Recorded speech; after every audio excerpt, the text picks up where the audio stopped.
السلام علیکم دوستو، آج کی کہانی ہے حضرت موسیٰ علیہ السلام اور فرعون کے ظلم کی۔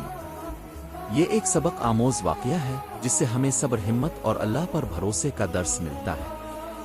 مصر کے شہر میں لوگ فرعون کے ظلم میں زندگی گزار رہے تھے۔ ہر طرف خوف اور سخت محنت کا راج تھا، اور خاص طور پر بنی اسرائیل بہت پریشان تھے۔ حضرت موسیٰ علیہ السلام بچپن سے ہی نیک اور صادق تھے۔ اللہ تعالیٰ نے انہیں ایک مشن دیا، ظلم سے لوگوں کو آزاد کرو۔ ایک دن حضرت موسیٰ اللہ کے حکم سے فرعون کے پاس گئے اور کہا، ظلم بند کرو، اللہ کی عبادت کرو اور بنی اسرائیل کو آزاد کرو۔ فرعون نے حضرت موسیٰ کی بات نہیں مانی اور انہیں جھوٹا کہا۔ اللہ تعالیٰ نے حضرت موسیٰ کو نشانی دی، ان کا چھر سانپ میں بدل گیا اور ہاتھ میں روشنی ظاہر ہوئی۔ لیکن فرعون نے نہ مانا اور اپنے درباریوں کو بھی قائل کیا کہ حضرت موسیٰ کے پیغام کو نہ مانے۔ یہ دیکھ کر بنی اسرائیل کے دلوں میں خوف بھی آیا، لیکن حضرت موسیٰ نے ان کی ہمت بڑھائی اور کہا، اللہ کے وعدے پر یقین رکھو، ہم ضرور کامیاب ہوں گے۔